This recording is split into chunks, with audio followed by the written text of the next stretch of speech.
আসসালামু আলাইকুম।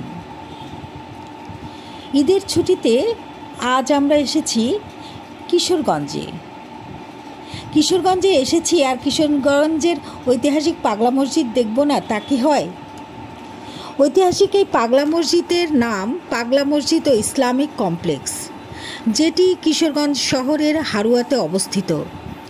শুনেছি কিশোরগঞ্জের এই হারুয়াতে এখানে একটি পালকি ঘাট ছিল, যে পালকি ঘাটে ইশাখার ষষ্ঠ ধাপের বংশধর জমিদার চিলকদর খাঁর সকল জমিদার ছেড়ে আল্লাহর আনুগত্য পাওয়ার আশায় সব কিছু ছেড়ে ছুড়ে কিশোরগঞ্জের হারুয়াতে চলে আসেন এবং ছোট্ট একটি ঘর তৈরি করেন, যে ঘরে আজান দিয়ে তিনি নামাজ পড়তেন।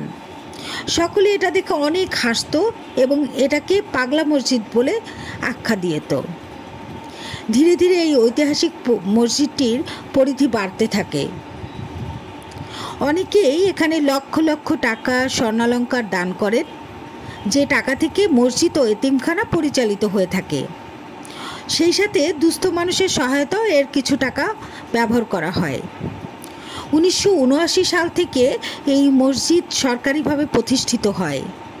এত সুন্দর একটি মসজিদ দেখতে পাবো এবং পুরো মসজিদটা ঘুরে এত ভালো লাগলো যে মনে হলো সকলের সাথে শেয়ার করি। ধন্যবাদ সবাইকে আমার সাথে এতক্ষণ পর্যন্ত থাকার জন্য।